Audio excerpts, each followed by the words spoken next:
Today I'm going to show you guys how we're going to make our own homemade Play-Doh.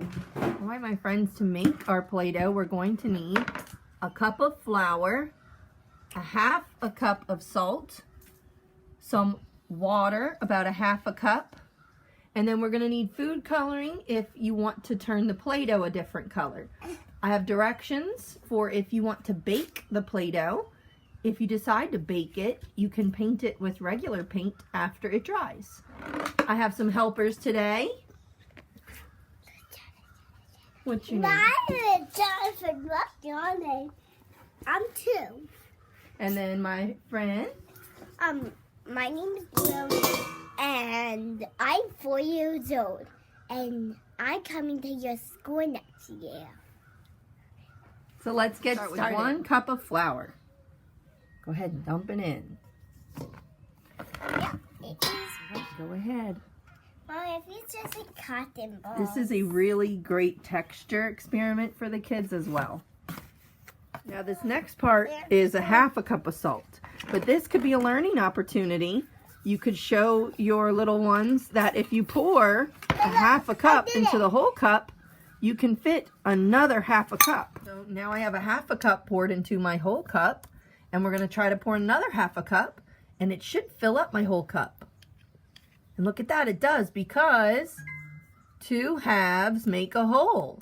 So when you're measuring a half a cup, it's as if you're taking exactly half of the whole cup away. You could dump it. So it takes 2 of these to fill up this. Dump it. No, we don't need a whole cup, we need half a cup. Adding our half a cup of salt. Yay! Now the next part is we're going to add a half a cup of water. But with the water, you're just going to add it and then feel the texture. If it feels too dry, you're going to add a little bit more water.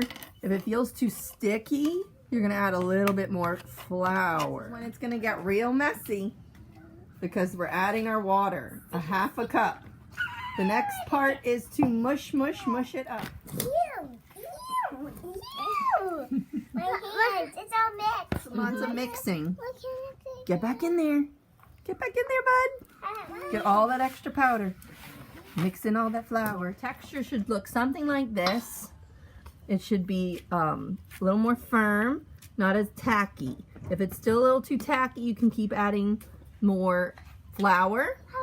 And if it's too dry, you can add more water. To change the Play-Doh different colors, you're going to want to make a little imprint and use some food coloring, and just 1 or 2 drops is enough, and you're going to knead it in. This is probably going to dye your fingers for a little while, so if you're not interested in getting messy, you can always bake the Play-Doh using the baking instructions and then paint it when it dries. Added some more drops of color, and we've divided the Play-Doh so that we can make different colors, so you can always pull out some to make a different color after.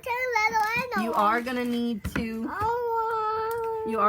store them, and need to store them in Ziploc bags because they will expire over time. Mommy, can you fold it and squish it? Yeah, you want me to help you? We had to add even more food coloring for Lily's since she has a bigger piece and she wanted it a very bright blue. So you're just going to have to experiment with the food color. So this is actually a really good exercise for their fingers too. To keep those fingers strong, to keep our handwriting nice.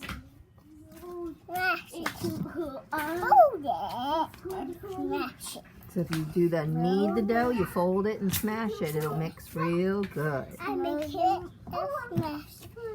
Fun part, we get to make our own creations. We have these little Play-Doh kits from the dollar store, but you could also use cookie cutters to make shapes. And I'm going to show you how to make some different designs with your hands. So one of the things, yeah, you see Lily? One of the things we can do with the Play-Doh is you get a bunch like this, and you're going to roll your hand on it. And if you do this, it gives you, if you want to turn this into a longer piece, you're just going to go back and forth.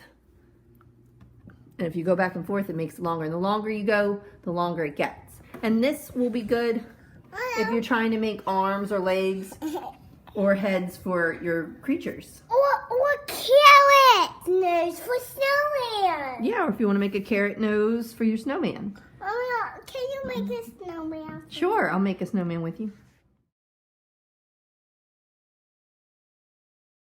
Okay, we've come up with a few different creations we want to keep. So we're going to bake them in the oven. We have it set to 200 degrees. And we're going to check it every half hour until they are nice and hard. But we don't want them to turn brown. Here are our creations, all dried and baked.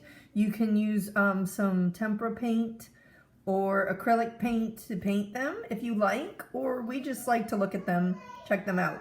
But once they're baked, they're not going to be malleable anymore. They're going to be nice and hard. I hope that you're able to make your own Play-Doh at home. And if you do, make sure you send me a picture or video.